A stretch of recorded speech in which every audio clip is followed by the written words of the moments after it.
এক অভিনব গাছেদের বিয়ে সাক্ষী থাকল পুরো উত্তর দিনাজপুর।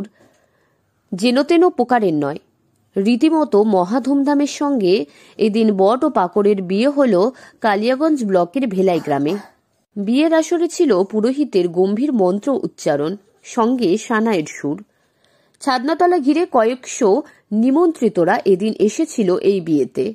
বর ও কনের আসরে একদিকে যেমন চলছিল কনেপক্ষের যজ্ঞ পুজো অর্চনা, তেমনি অপরদিকে চলছিল বরপক্ষের যজ্ঞ ও পুজো অর্চনা, সেই সঙ্গেই বাদ্যযন্ত্রের বাজনা। আজ 1912 সালে এই গাছ দুইটার জন্ম হয়। তখন ওটাকে লালিত পালিত করে বড় করলাম। তারপরে ধীরে ধীরে একটা মায়া হয়ে যায়।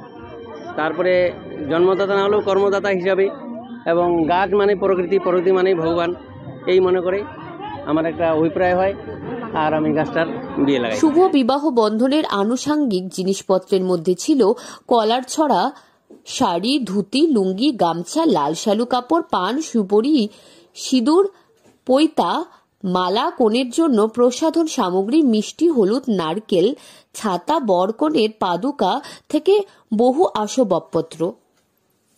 এই বিয়ের আয়োজনে কোনো কিছুরই কমতি ছিল না।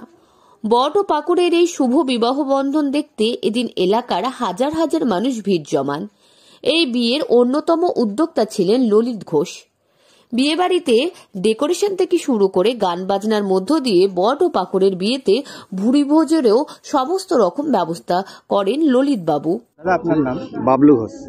একটা অভিনব বিয়ের উদ্যোগ কেন বা কি এই উদ্দেশ্যটা কেন? অ্যাকচুয়ালি এটা আমার মেজদার উদ্যোগে হচ্ছে বিয়েটা। অ্যাকচুয়ালি আমরা ছোটোতেই গাছটা মেজদা মানুষ করে, তারপর যেহেতু বট পাকড় একসাথে আলিঙ্গনভাবে মানুষ হয়েছে, সেই জন্য এটাকে আমাদের হিন্দু ধর্ম অনুযায়ী এটাকে বিয়ে দেওয়া উচিত। সেই কথা মাথায় রেখেই আমার মেজদা এটাকে বিয়েতে আজকে একটা পূর্ণ আয়োজন করেছে। উত্তর দিনাজপুর থেকে প্রিয়া গুপ্তার রিপোর্ট। আমার মনে হয় আমাদের যেটা চিন্তা ভাবনা সেই অনুযায়ী আমরা করেছি। তো অ্যাকচুয়ালি এটা তো মানুষের বিয়ে হলেও আমরা ভালো করেই করতাম, ঠিক বট পাকড়কে আমরা সেইভাবেই সম্মান জানিয়েছি। ললিত ঘোষ বলেন, এই বট পাকড় গাছ একসাথে 12 বছর ধরে আছে তাদের বাড়িতে, তাই গাছরূপী ঈশ্বরের পুজো অনেকটা বিয়ের আয়োজনই করলাম। মানুষ হলে বিয়ের আয়োজন করতেই হতো। গাছেদেরও প্রাণ আছে, তাই তাদের বিয়ের আয়োজন ঘটা করে করলাম। উল্লেখ্য রয়েছে, পূর্বকাল থেকেই গ্রাম বাংলার বহু জায়গায় প্রচলিত রয়েছে এই বটপাকড়ের বিয়ে। বিয়ের অনুষ্ঠানটি এদিন সুষ্ঠুভাবে সম্পূর্ণ করতে সহায়তা করেছেন স্থানীয় প্রশাসনও। উত্তর দিনাজপুর থেকে প্রিয়া গুপ্তার রিপোর্ট, লোকাল 18 বাংলা।